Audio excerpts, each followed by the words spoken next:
Okay, in previous part one, we looked at the 2D coordinate system, which was polar coordinate system and the Cartesian coordinate system, and how to go from polar to Cartesian coordinate system using that equation: x is equal to r times cosine theta, and y is equal to r times sine theta.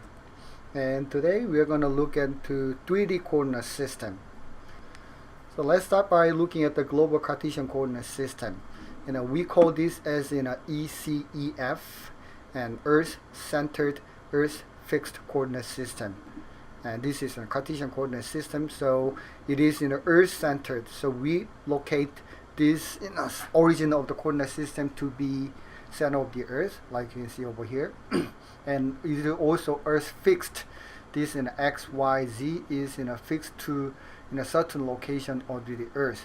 So as this Earth is rotating itself, this X, Y, Z is going to be also rotating along this Earth's rotation as well. So this is what we mean by Earth fixed, and the Earth centered is we locate this origin of the coordinate system to be the center of the Earth. So once we have that, the location of the point is going to define relative to the reference ellipsoid. We have a reference ellipsoid over here, and once we have a certain point, we are going to have x, y, z coordinate of the point. This is mathematically simple, but it is extremely cumbersome and difficult to relate to other location when translated to two-dimensional space. Meaning that, let's say you are moving along this meridian. I'm going to define a little bit more detail later, but once you move along this meridian, like not only your x your x value is changing, because this is not the smooth, not the same vertical plane. Your x, y, z, all those three values is going to be changing. So it is it's not easy in a coordinate system to play with when we talk about like I want to relate my location to the another location, because this Earth surface is not this ellipsoid does not align with this coordinate system over here. Okay, that's the reason why we want to use geographic coordinate system. I think you are familiar with this system, coordinate system already, where we define the location using longitude and latitude and height. So for the longitude, we are going to use a lambda as a notation, and the latitude we are going to use a phi as a notation, and the latitude and longitude defined using an ellipsoid. An ellipse rotate about an axis. And geodetic datum defines the standard baseline value of the ellipsoid used to determine a latitude and longitude. And elevation is defined using height above geoid or ellipsoid height. So that's how those three numbers are defined. But let's have a look in more detail how those longitude, latitude, height is defined. And before that, let me just explain some of the terms, because we're going to be using those terms to explain those longitude and latitude. So one of the terms that I'm going to be using is a great circle. And great circle is, a great circle of a sphere is the intersection of the sphere and a plane that passes through the center point of the sphere. So let's say we have a point on the Earth's surface. Then if you make a plane that goes through this point and the center of this sphere, we're going to have this circle over here, and we are going to call that as gray circle, which is red line over here. The reason why we call this a gray circle is because, let's say you have a point on the Earth's surface. The circle that you can, the biggest circle that you can make on this sphere is going to be this circle that goes to this center of the sphere. So the gray circle also has a characteristic of biggest circle that you can make through the point. So whenever you have a gray circle, it means that you have a point, and that you're gonna have a circle that goes to the point, but also goes to the center of the sphere, Then you make a plane like this one over here, and you're gonna call this as a gray circle. So once you have a point, you can have a gray circle in many directions. Like you can make a gray circle in this direction over here, or you can make a gray circle in another direction over here as well. So there can be many number of gray circle given a point. And what is a meridian?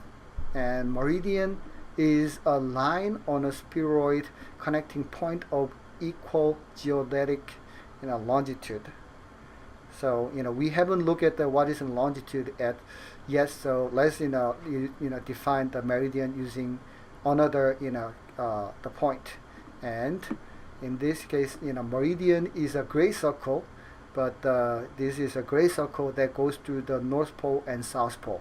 So let's say you have a point over here, and the gray circle that you can make is in this direction and that direction. You can have many number of gray circles, but the meridian is going to be special in a case of gray circle where this gray circle is going to this North Pole and South Pole.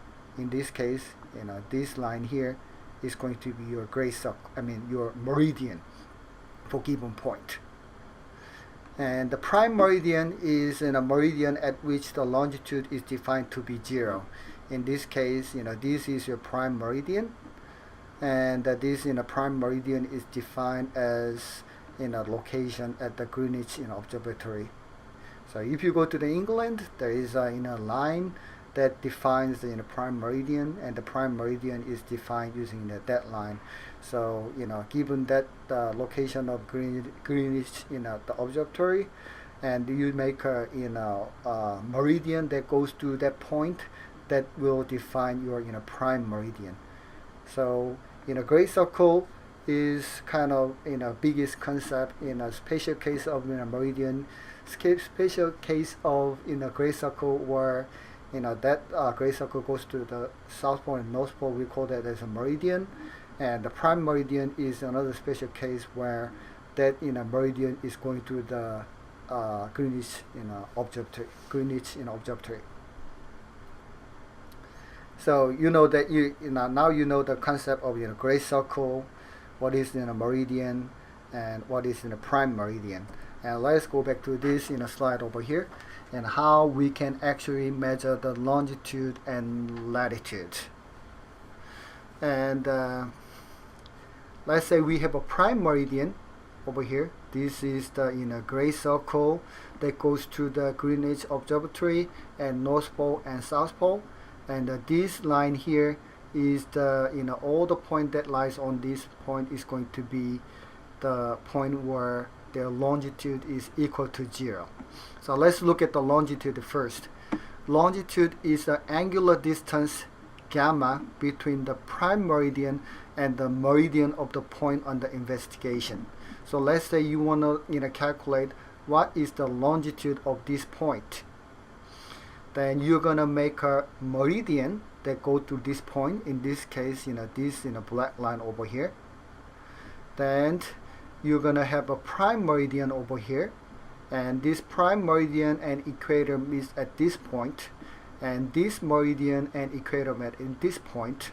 And if you make this line and this line, this angular measurement lambda is going to be your longitude. Okay? And latitude is an angular distance phi between the plane of the equator and the line passing through the point under investigation under the center of the Earth. So how you measure the latitude? You have an equator plane over here. This is this brown plane is your equator plane. Then you make this straight line from this point under investigation. You're gonna draw a straight line to the center of the Earth, and this is the the line along this equator, and this angular measurement phi is going to be your latitude.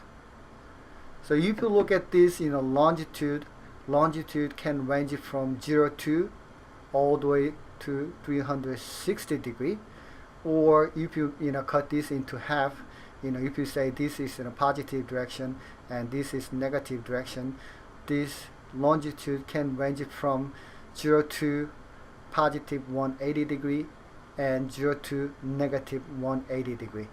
So longitude can range from either 0 to 360 degree or minus 180 to positive 180 degree. And because America is located west of this Greenwich meridian, and a lot of times we use like longitude of 87 west, meaning that it is west from this Greenwich meridian, but in mathematical form it should be actually negative value, negative 87. And this, if you look at this latitude, it can range from 0 to positive 90 degree or 0 to negative 90 degree. So this latitude value can range from minus 90 to positive 90. So using these two angular measurements, you should be able to locate the point on the Earth's surface using only those two numbers. Good thing about this longitude and latitude is that now let's say you have a point over here and you wanna have a point that is north from this point. Your longitude is not gonna changing because this line is the line where you have the same longitude, and let's say you have this point, you have another point to the north, your latitude value is going to be only changing. If you have a lateral movement like this way, your longitude is not going, your latitude is not going to changing, but your longitude value is going to changing. That's the difference between 3D Cartesian coordinate system versus this geographic coordinate system. And these angular measurement can be reported in either degree minute-second format or decimal degree. So let's have a look at the more detail about these two formats. So this longitude and latitude, like I mentioned before, can be reported in two different formats. One is in a degree minute-second, the other one is a decimal degree. And this is very simple format. Degree minute-second, basically where you have 1 degree is equal to 60 minutes. Degree we're going to use this symbol over here, and a minute we are going to use single quotation mark over here, and 1 minute is equivalent to 60 seconds. We're going to use double quotation mark here. And because 1 degree is 60 minutes, 1 minute is 60 seconds, and 1 degree is going to be equivalent to 3600 seconds. So let's say we have the longitude or latitude value reported in this DMS format, degree minute second. So we have a 20 degree, 35 minutes, 23 seconds. Then we want to convert that into decimal degree. So we want to report the number using degree only with the decimal numbers. In this case, we have a 20 degree, so we don't need to convert that because there's already in degree format. We need to convert this 35 minutes into degree because we know that 1 minute, the 1 degree is equivalent to 60 minutes, and 35 minutes should be equal to 35 over 60 degree, which is going to be 0.58333, and keep going the degree.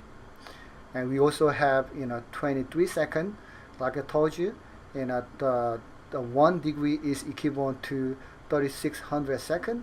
So if you want to convert this 23 seconds into degree, we need to divide this 23 by 3600, which will be equivalent to 0.0063888, and it keeps going like that. So if you want to convert this 20 degree, 35 minutes, 23 seconds, it's going to be equal to 20 degree plus 0.58333 degree plus 0.0063888 degree, which is going to be equivalent to 20 degree 5897222 degree over here. And decimal degrees is nothing but like just converting everything to the degree the format. So if you want to go from decimal degree to DMS format, we have, let's say, for example, I'm just, copying this number over here. 20 degree is already in 20, DMS format, so I'm going to take this 20 out. And the rest of the stuff is, this 0.589722. So we know that, 1 degree is equivalent to 60 minutes, right? So you want to convert that into minutes. 0.589722 degree is equal to 0. This number times 60 will give you 35.3833 and keep going minute. So we're gonna take this 35 minutes, and we have 0.383333 minute left. That we want to convert this remaining minute into second. So basically we need to multiply this number with 60 seconds, because 1 minute is equivalent to 60 seconds. That will give you 22.99999 seconds. So basically, if you want to convert this one over here, 20.58972222 into degree millisecond, you take this 20 degree, 35 minute, and 22.99 second, essentially, which is going to be equivalent to 23 minutes. So you can go from DMS to decimal degree or decimal degree to DMS format using this simple math. So, like I mentioned earlier example, the measurement can be made using different datums, and the moving your data between coordinate systems sometimes include transforming between the geographic coordinate system. For example, let's say you are getting a data from some of your friend, and your friend made that measurement using NAD 1927 datum, but your measurement is made in WGS 84 datum, and you cannot just use the same number to compare your measurement with your friend's measurement, because datum that is used dramatically different. Remember that 1927 was earlier version of North American datum, where they use very significantly different ellipsoid. Also they use the very different origin and the orientation of the datum. So their number is going to be quite different. So even though your coordinate from this NAD27 and the W84 might be have a huge difference, they might be very close to each other. So you cannot mix data that comes in NAD27 with WGS84. So before you just mix these two different measurement made in two different datum, you need to do datum transformation. So GIS software like ArcGIS, and in our course we're going to be using Quantum GIS later, they already have a built-in capabilities for some of the common datum transformation. So you don't necessarily need to know how to convert this NAD23 to WGS84. The modern GIS software packages is going to take care of automatically. A lot of times all those GIS data set comes with that this data information, and when this GIS data GIS software detect those two data sets in different datum, they're going to do the datum transformation on the fly, so that you don't need to worry about it. But you need to keep in mind that make sure that your datum is the same datum that you used when you are using data from different sources, because a lot of cases there's datum transformation taken care of automatically, but there are some plugins where they're assuming that this data set is coming at the same reference system. But if you are giving the data different data system, that plugin may not work. So in that case, you may have to do the datum transformation before you apply some of the procedure later. So you need to understand this datum difference is going to be very, very important, and sometimes you may have to do the datum transformation before you do any further analysis. So we look at the datum, and let's look at the map projection. So datum defines how you can locate the point in 3D space. But like I mentioned before, this map is in 2D. So we need to go from 3D to do 2D, the projection. So how we can actually represent 3D information in 2D. So let's have a look at this video before we further go into the discussion. So I'm going to click this link. You're going to watch video and come back. Mathematical scale solves the size problem, but getting rid of distortion is another mathematical challenge. So here's the problem, what we professional cartographers refer to as the orange peel problem. You want to map what's on the outside of it onto a piece of flat paper. If you take the skin of the Earth off it and put it down on the ground, it's not flat. It isn't a flat thing. I mean, as much as you try to flatten it, it kind of sticks up. And this is the problem that all cartographers have to deal with, all people who make maps. It's a basic geometry problem. Over thousands of years, cartographers have devised clever formulas that describe how points from one surface can be transferred to another. Some project these points onto a cylinder, others project them on a cone, still others project points directly to the plane. But there's no perfect way to flatten the Earth. Every projection has some distortion. A famous example is a map made by Gerardus Mercator in 1569. Any line drawn across it would show a constant compass direction, and for centuries, sailors used it to chart courses around the world. Mercator's become synonymous with map. Mercator equals map. Most schoolrooms had Mercator projections in them. People even knew the name Mercator. I mean, he was a famous person. An example of the huge distortion on Mercator maps is shown here with Greenland. Greenland is actually the size of Mexico. And so you can see how enormous it's got here because of the distortion of the particular projection that was never meant to show the relative sizes of the countries, was meant as a navigational tool.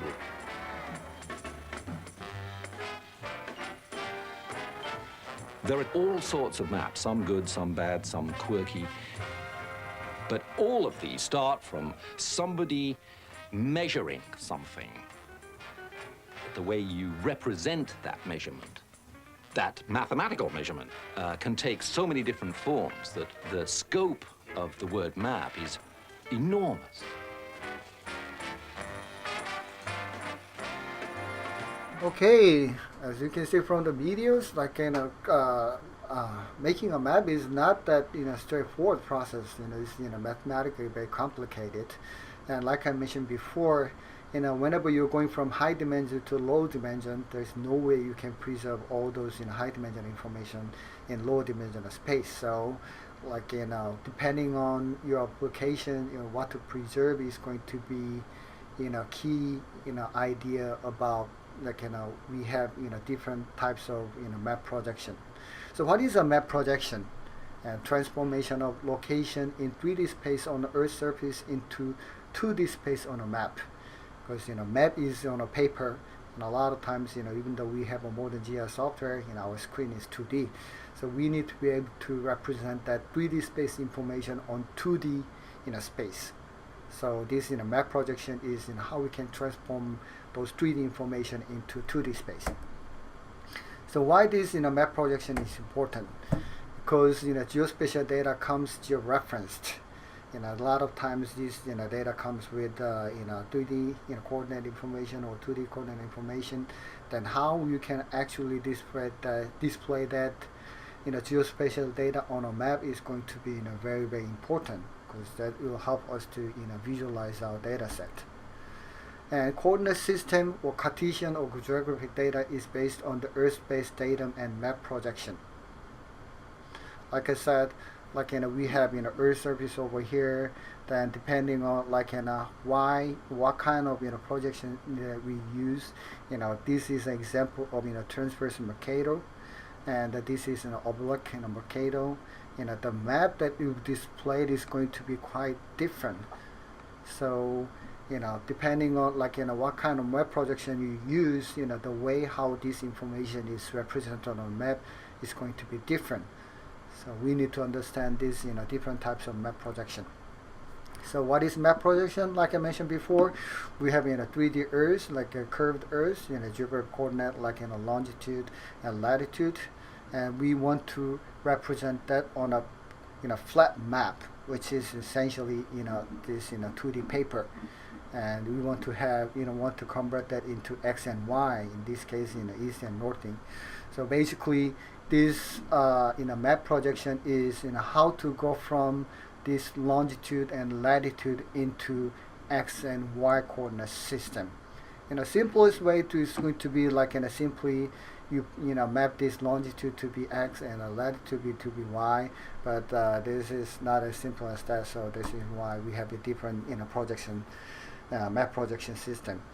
So depending on which map projection you use, as you can see over here, this blue green line over here is when you simply plot longitude and latitude as X and Y. This green line is going to be how it looks like when you do that. But when you have a Mercator mapping projection, this is going to be shown as a red line over here. And when you use a different projection, which is Rambert conformal conic projection, this is going to be look like this in a blue line over here. So depending on which map projection you use, the display of those the same object is going to look different. So you need to understand what kind of map projection is being used to generate this map. And there is a different map projection, and some of the map projection try to preserve the area. So there is the projection where they want to keep the areas equal. In this case, every part on map has the same area as corresponding on Earth at reduced scale. So meaning that, let's say we have a land that is 10 times bigger than another land, using this map projection, equal area map projection, that when you actually measure the area on a map, this area ratio is going to be preserved.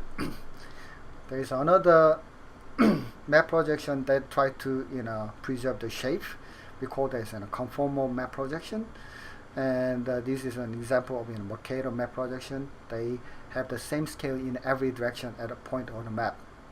I'm not going to go into detail about this the conformal map projection, but basically, let's say when you have a circle on the land, and when you actually may have a conformal map projection, the circle is going to represent the same circle, but in some the other, for example, let's say equal area mapping, the circle may look like an oval. Even though those areas is being preserved, the shape of the land is not being preserved. Another map projection where they try to focus on the distance, so that they can preserve the distance on the land is preserved on a map as well. And also there is another map projection where they try to preserve the direction of the of the real wall can be preserved on a map. So you can think of this map projection as three major class where we have Earth surface over here, and you just put a single the plane and on top of this surface, and you try to project all this Earth surface on this plane. So this is a plane map projection, where we can also have a cylinder projection here. We just fit this Earth. We just have a cylinder that surround this Earth surface, and from this center we just project all this Earth surface on this side of paper, and after that we just cut this plane and just unwrap it to make a plane. Or we can have a conic projection where we just have cone that is touching this side of the Earth, and project all this Earth surface onto this side of the cone over here. And this case we have all those plane is tangent to the sphere, like in this case, this plane is tangent to sphere, this cylinder is tangent to sphere, this cone is tangent to sphere, or we can have this plane to be secant to the sphere, meaning that it is not touching only one point, it's going to be touching this circular area over here. But basically we just project this plane over here, and this cylinder is touching multiple locations like this over here, but this cone is touching multiple locations like here. So depending on which surface we use, we're going to have a different map projection. And depending on we not only we have location of the plane, where we are going to put the light source. In this case, we put this light source on the center of the earth, project this in a plane like this. This is one way of doing it. We project put the light source at the end of other opposite side of the earth. We project this one or we have orthographic projection where light source is infinite, so this light is coming in this direction as well. So depending on where we locate your light source, projection can be a little bit different as well. Of course, in reality, projection is mathematically, so we don't put this light source in this way. As actual mathematical background is much more complicated, but this is some example of how we can actually visualize different projection method. And in each projection result in different distortion depending on developed surface and how it is applied. So depending on your application, one map projection will work better than the other. So this is one example of cylindrical map projection where we have Earth over here, and we put the cylinder around it, and simply we just project this one onto this cylinder surface. And when you cut this cylinder in half, like when just unwrap it, this is going to be how it look like. So let's say this is equator over here. This is let's say equal. This line here is equal latitude line here, and this is going to how it looks like. And you have different color over here, green, yellow, and red, and they are represent in the different color to show that this green region is going to be the location where we have the least distortion. So you can see that this surface is close to the actual surface, so when you project it, the distortion is going to be the least. But as you're getting away from this equator surface, we have more distortion, because this surface is going to project this surface. We are going to have a more error, and around the pole region we are going to have the most significant error over here. And this is an example of when we look at this is equator over here. Let's say this is 30 degrees, 60 degree, 90 degree. As you can see that along the equator, this distance is look like in a square, but as getting away to the North Pole, this one becomes rectangular. But this distance and this angular distance should be the same, but as you're getting away from the equator, this distortion is getting bigger and bigger. So to avoid this kind of problem, they sometimes make this the cylinder to be secant to the sphere, so that they touch this location here. So in this surface over here where the cylinder is meeting the Earth's surface, that's going to be the region where we have at least distortion. But not only that, we only also have region where you have a medium distortion over here, but their actual extreme distortion area is much smaller than this one. So that's the reason why sometimes we want to use a secant to this sphere. And one of the more detailed projection that we were looking at, which is universal transverse Mercator, they're using this secant to sphere to reduce, to maximize the region where we have the least distortion. So depending on this, what map projection we use, and sometimes we introduce huge confusion to this map. So this is an example of Mercator projection over here. like I mentioned before, this is when we use a cylindrical cylinder on the surface and the project all these Earth surface on this cylinder surface and cut in half and make unroll it to make a map, and this is how it is going to look like. But there is a very famous problem called the Greenland problem. If you look at this Greenland over here, looks huge. Even it looks like even bigger than United States over here. But when you actually measure the area of the Greenland, it's not as big as the United States. As a matter of fact, it's almost same size as Mexico over here. But when you look at this, Mercator projection map, this Greenland looks, very, very big. So what I'm going to do is that to play with that example, I'm going to click this link where we can actually visualize this Greenland problem. And this is example over here. I'm going to find the Greenland over here. Now I'm going to click this Greenland.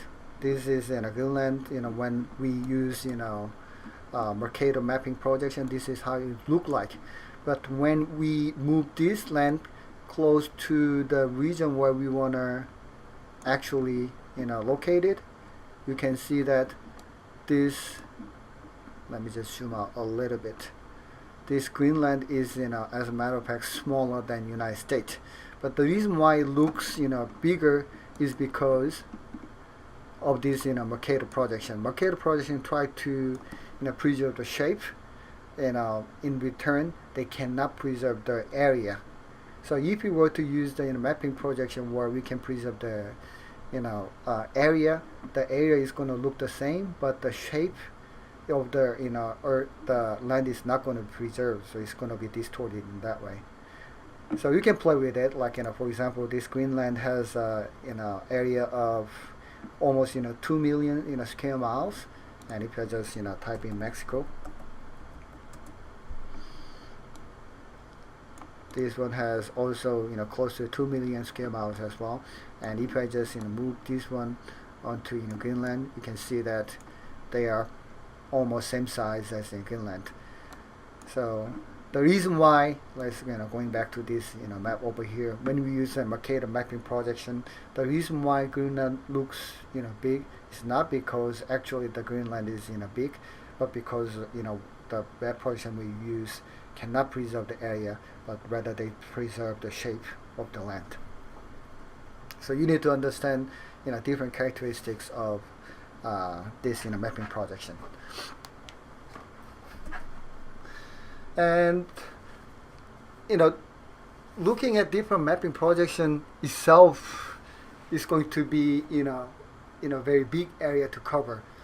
As a matter of fact, I used to teach a course called Introduction to Geodesy, where we talked about it, like all the history of geodesy, how we start to create a map, started from very simple mapping projection. We talked about all the mathematics behind how to define this Mercator mapping projection, and etc. It is graduate level course, and it is semester course, semester long, to cover everything. So I don't think we can cover everything in this short period of time. So I'm not expecting you to understand all those mathematics behind it, but at least I want you to understand depending on different mapping projection, some information is preserved and some is not, and you need to be able to understand that when there is different mapping projection being used, you need to be careful when you combine mapping projection, different mapping projection. A lot of times GIS software is going to take care of it, because your information is going to coming from, let's say, UTM. Then the GIS software should be able to convert that the Mercator mapping projection coordinate into another mapping projection easily. You don't need to worry about it, but I want you to understand there is a difference between different mapping projection. So I cannot cover all of them, but at least I want you to understand one of them, which is universal transverse Mercator. And as you can see from this name, this is Mercator mapping projection, where we use a cylinder as a mapping surface. And when we say that transverse Mercator, and this cylinder is going to be touching a north pole and south pole in a direction. When you have just a Mercator, this projection, this cylinder is going to be touching in a equator in a projection. For example, this is in a Mercator projection, assuming that this is equator. So we have, cylinder surface is touching this in an equator surface. We call this is a Mercator mapping projection. And when we say the transverse Mercator, meaning that this one is rotated 90 degrees, so that this cylinder surface is touching north pole and south pole. So this is what we mean by transverse Mercator. And we use universal to meaning that this is going to be global coordinate system. So basically, when we have a UTM, which is a universal transverse Mercator, and it uses transverse Mercator projection that has been modified to minimize distortion within UTM zones, and they divide whole globe into 60 different projection zones, and each zone has a 6-degree longitude width. So starting from the prime meridian, they have a 6-degree longitude width as a zone number 1, and I believe, let me see. Yep. I think it doesn't start with that one, but I think they start from this location over here. They started from over here. Anyway, they divide this the whole world into 60 different projection zones, and each zone have a 6-degree longitude width, and the polar regions are not covered. The reason why I mentioned is the reason why polar region is not covered is because as you are getting close to the polar regions, the distortion is being too much. So polar region is not covered, and each zone has 2 standard meridian. So basically, what I mean by that is that this is this secant over here. When you have it they have a 2 meridian is actually meeting. So in this case, transverse Mercator, you're going to rotating 90 degrees. So we're going to have a 2 meridian is going to be meeting this cylinder surface like that. And cylinder intersect in 2 locations, 180 kilometers east and west of the central meridian. And grid aligned with the vertical lines parallel to the central meridian, and scale factor applied to all distance measurement. So let's look at this more detail. So UTM is divided, like I mentioned before, it divided into 60 zones, like over here. Zone number 1, 2, 3, 4, 5, all the way to 60, and each region has 6-degree longitude width. So from here to here is going to be 6 degree, another 6 degree, another 6 degree, and etc. And like I mentioned, they don't cover the polar region, so cover up to 84 latitude and minus 80 in latitude as well. So this UTM is one of the most widely used in mapping system, often used to map in large area within north-south extent. So like I mentioned before, they just let's say this is north pole over here. They just rotate this cylinder. Let's say this is the first one is the zone number 1, and you rotate by 6 degree. You're gonna have zone number 2 and etc. And when you look at this map over here, this is going to be region they're gonna map over here. So let's say this is central meridian, and this is another 2 meridian that where this cylinder is gonna be meeting the Earth's surface. And when you just look at this strip of the region, it's going to look like this. So when you just cut this cylinder in half, and when you just make it in a plane, this region is going to look like this, something more like this. Okay, And this is going to be meridian, meridian, and this is a central meridian. And this is going to be origin of your UTM coordinate. This is going to be your easting direction, and this is going to be your northing direction. And they just make it false easting, so that all the coordinate to be positive number. So from this center, they make it origin to go to 500 kilometer to the east, so that all the coordinate in this UTM coordinate to be positive. So this is 0,0, and this is UTM north coordinate system. So northing is going to be also positive as well. And UTM introduced scale factor of 0.996 along the zones, so that like I mentioned before, this area is going to be where they have a minimum distortion, and this area we have a little bit of distortion, and as you're getting away from it, it's going to be more distortion. So they apply the scale factor, so that distortion along this whole region is going to be pretty much equally distributed. For example, at the equator, the scale factor changes from 0.9996 at the central meridian to 1.0097 at the edge of the zone. So we have a 0.996 as getting away from the zone is going to be 1.0097. So instead of making this center to be 1, increase to the as getting away from this center, is the scale factor is getting bigger. They make this scale factor to be 0.996, so that scale factor 1 is going to be over here, but as getting away from it, it can be up to 1.00097, so that this scale factor is going to be a little bit better distributed this eastern region. That's the reason why they make this secant over here. And this is example of UTM coordinate system along Florida over here. Florida, they are zone 16 north. This is zone 16 north, zone 15 north, and etc. And this red dotted line is a central meridian. This black line here is a boundary of that UTM zone 16 north. And this is origin over here. So like I mentioned before, this origin to be like 500 kilometer east. So coordinate over here is going to be 500,000, and east and the north coordinate is going to be 0 over here. The reason why we make it 500,000 force easting is because we want to make all these coordinates to be positive as well.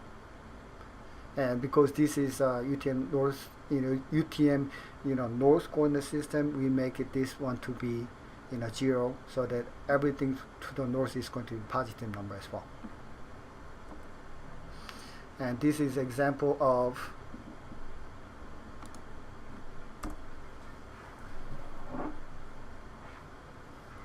여보세요? 나 약 먹었어. 지금 녹화하고 있어서 그래. 그렇네. 알았어. 나 이거 하는 거 좀만 하고 갈게. 시간 맞춰서.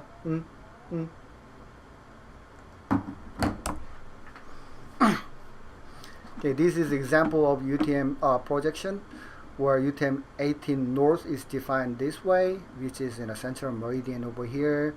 This is has a 6-degree width, so you can see 1, 2, 3, 1, 2, 3 over here. And this black boundary is in a boundary of this UTM zone. We have UTM 17 north, UTM 16 north. As I explained before, we introduced force easting of 500 kilometer, so that this coordinate here is going to be 500,000 easting, and northing is going to be 0. So on equator, the coordinate is going to be 500,000, 0. And the reason why we introduce this force easting is because we want to make all those coordinate to be positive. So then this region here is going to be also a positive number as well. If you don't introduce this force easting, this number is going to be negative, and we don't want that to happen. And this is example of UTM coordinate UTM projection, in Texas, as you can see, most of Texas, belongs to UTM Zone 14, UTM 14 North. East part of the, Texas belong to 15 North, and the western part of Texas belong to, 13 North. And this is an example of, UTM 14 North. Let's say, Austin Capitol Dome, their UTM 14 North coordinate is going to be 621,161 easting and 3349894 northing, meaning that like this central meridian they have a 500,000 force easting. So this central meridian is the line where their easting coordinate is 500,000. So meaning that like from this central meridian, this Austin Capitol Dome is going to be 121,161 meter east of the central meridian, and this Austin Capitol Dome is going to be 3,347,894 meter north from the equator. So this is how you represent, interpret this UTM coordinate.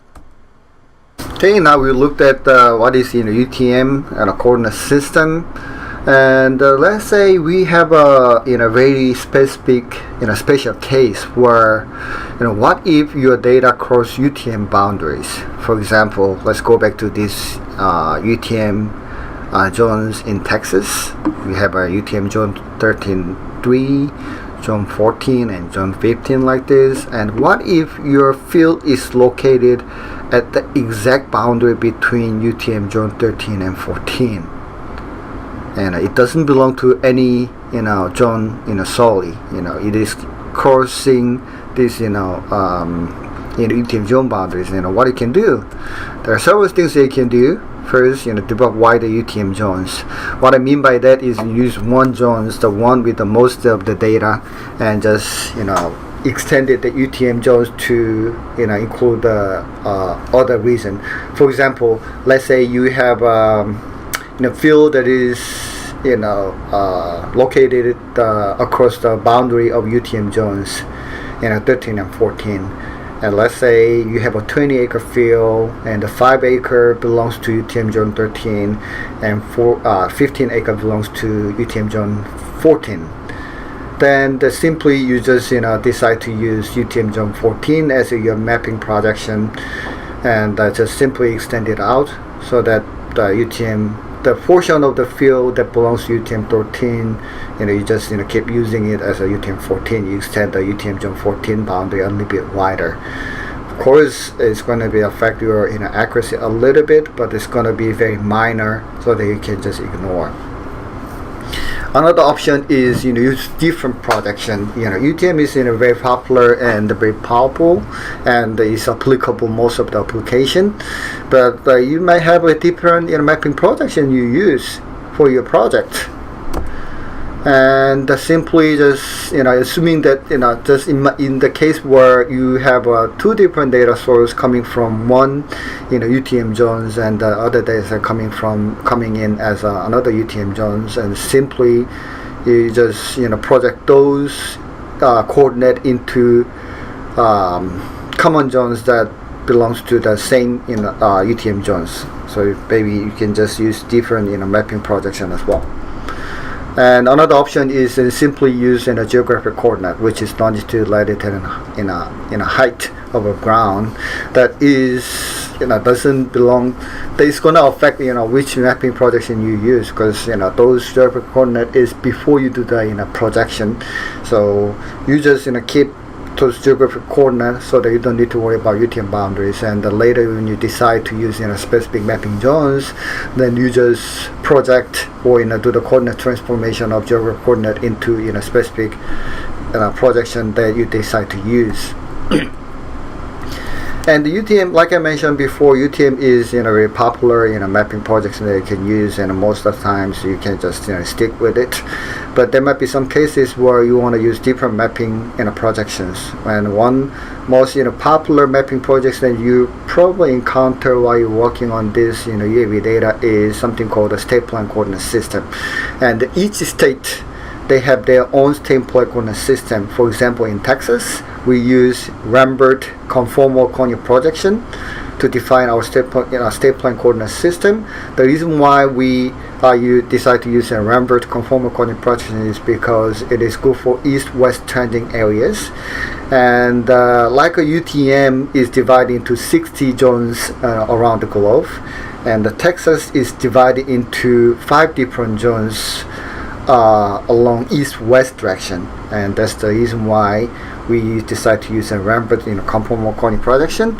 And if you go to the course website, which I'm going to go over here in Unit 3, I uploaded the Texas mapping zones PDF file. Once you got this, it's going to open up this page, and I'm going to zoom out to full extent. And these are the state of Texas in the state plane zones and UTM zones. As you can see here, this is the boundary where UTM zone 13 and 14 is divided.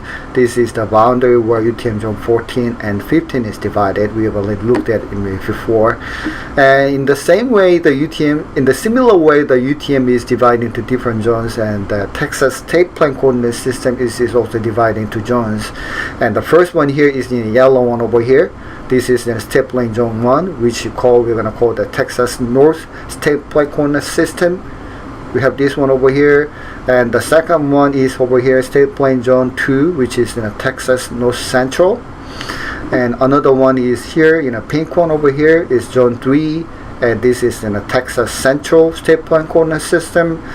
We have a zone 4, which is in a brown area over here, which is in a Texas South Central, and zone 5 is in a Texas South.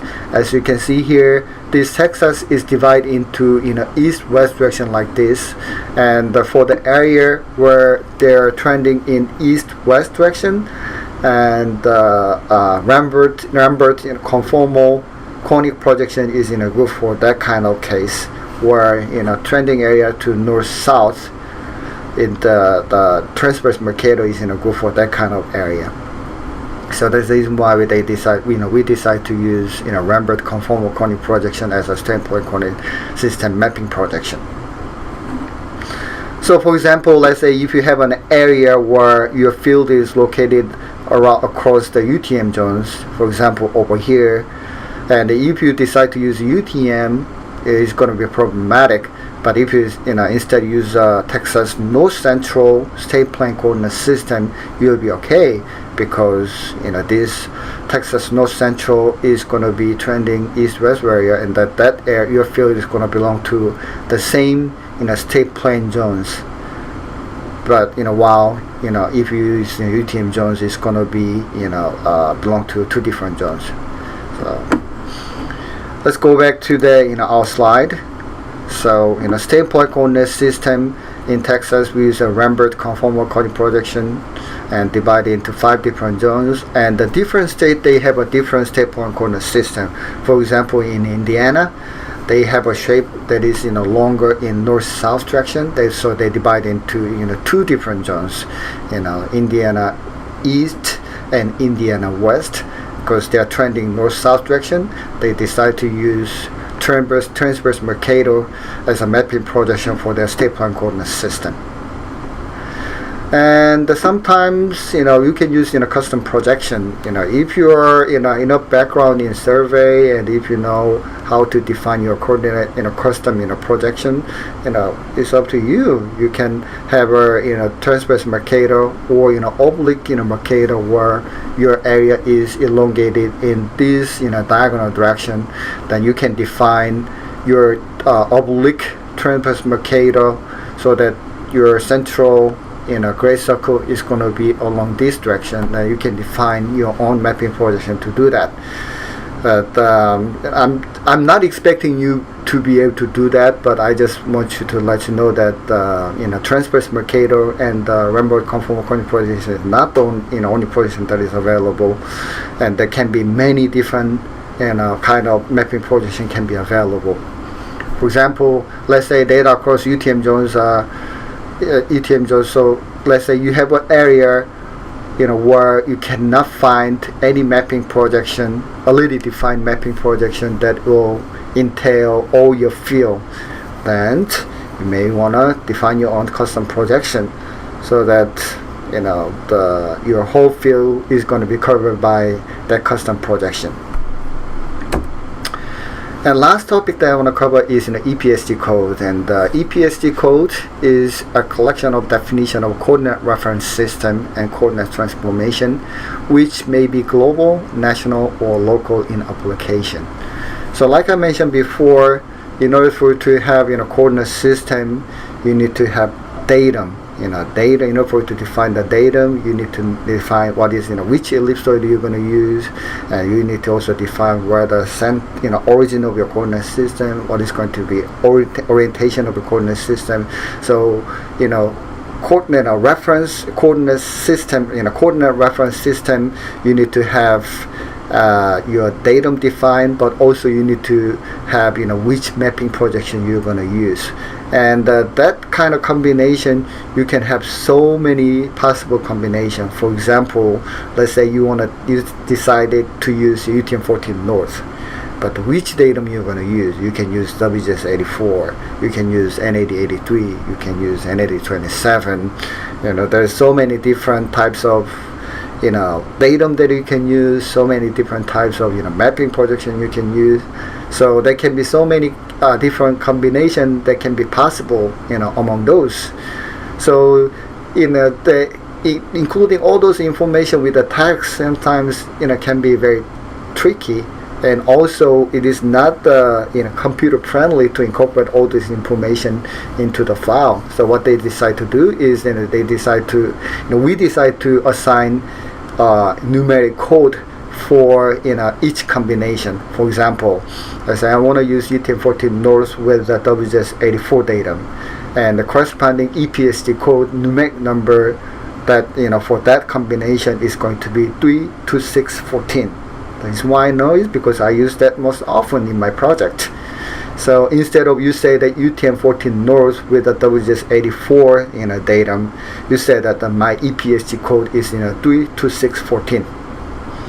And that's all the number that you need to provide. Then they have their own database where they can translate that 32614 into, oh, this is UTM-14 North with a WGS84 datum, and the unit is in meter, and others, all the other the detailed information they need to have to define what is your coordinate reference system.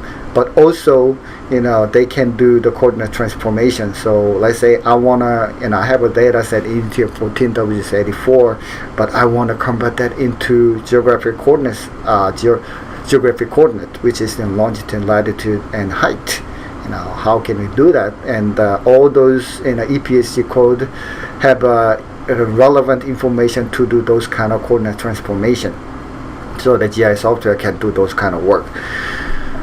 So EPSG code, if you visit this website, they're going to have information about what is EPSG code. And let's say you have a specific mapping projection and datum you want to use for your project, and you want to know what is the corresponding equivalent EPSG code for that combination.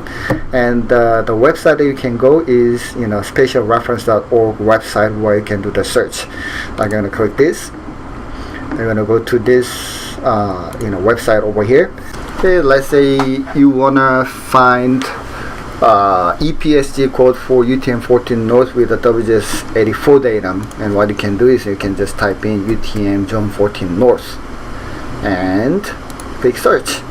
Then they're gonna show you all those EPSG code that is associated with the UTM Zone 14 North. I just need to type in UTM Zone 14 North. I think that they're just showing all the UTM. So as you can see over here, there is quite several of them. And let's say the one that I'm interested in at the bottom here, UTM Zone 14 North with a WGS84 datum. Once you click this, they're gonna give you more detail. And this map shows that where this UTM Zone 14 North is covering. The geographic coverage is showing on this map, and you can click here, well-known text. In this page you can see more detail about that EPSG code, and the EPSG code will have all this information. You can see that this is UTM Zone 14 North with a WGS84 datum, and they use where is it? Transverse Mercator as a mapping projection. And the one thing that I want you to pay attention is here, meter over here, and they use meter as a unit. And there are some EPSC code or mapping projection where they use feet as a unit. So make sure the unit that you're using is correct in this unit section over here. So UTM Zone 14 knows with the WGS84 datum they use meter as a unit instead of feet. And I'm gonna go back here. Say now I want to find Texas state plane coordinate system. I'm gonna just type in Texas and search. They're gonna show you all those different Texas state plane coordinate system EPSC code. And if you just look at this page, you're gonna see that all the datum here is in NAD83. There is no WGS84, because like I told you before, WGS84 is World Geodetic System, WGS, and that is an ellipsoid, that is designed for global, application. Versus in NAD83 is in a North American datum, and this is a regional datum that is defined for North American continent. And the state plane coordinate system that is designed for Texas, Texas plane coordinate system is, and it doesn't make sense to use to the global datum for this regional mapping projection. So all those state plane coordinate system, they use NAD equivalent datum as datum. If you see here NAD83, we have a NAD27. For example, let's say you want to find out what is the state plane coordinate system I want to use for Corpus Christi area. If you go here, Corpus Christi is located in Nueces County. Where is Nueces County? Let me just zoom in a little bit further.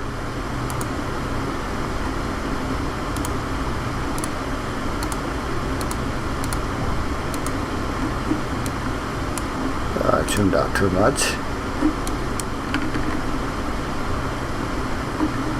Let me zoom in even further.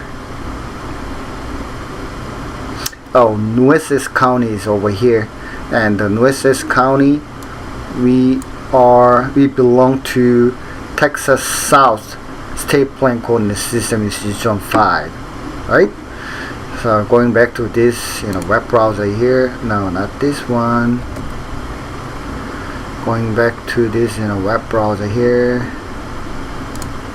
we need to find what is Texas South, and you need to pay attention here. Unit, they use US survey foot over here. If you click this one, which is 2279, they're gonna show you their coverage on a map.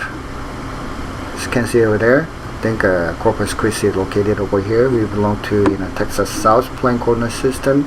If you click well-known tags, that will show you Texas South using NAD83 as a datum, and the unit that is used in this mapping projection is US survey foot, and EPSC code is 2279. So you can get all this information, and there should be a Texas South state plane coordinate system with the unit meter. This is the one that you're gonna use if you're using US survey foot as a unit. If you go to Texas South over here, NAD83, 2840.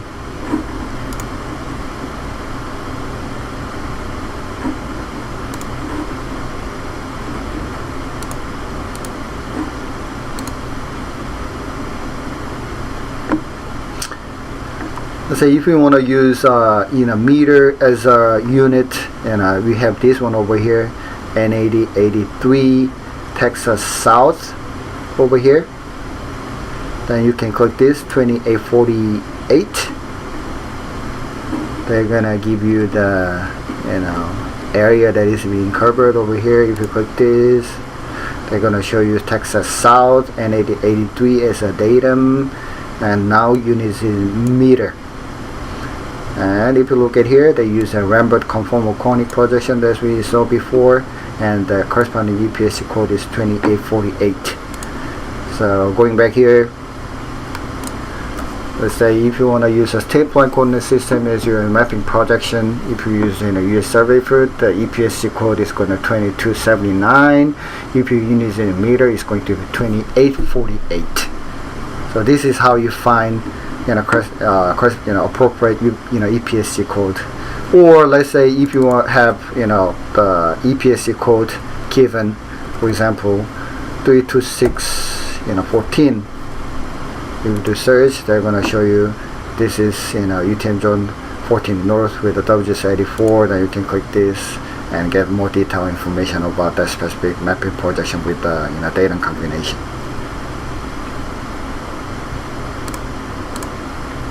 So like I mentioned, the EPSC code is the numeric code that defines the coordinate reference system and the coordinate transformation information required, and you need to make sure that either that EPSC code uses meter or feet. Okay, so in a Texas South state point coordinate system, there's two different EPSC code, one for the US survey foot and one for the meter. So you just want to make sure that the unit is the one that you want. Okay, with this I'm gonna end unit 3, and we're gonna meet again in unit 4 soon. Thank you.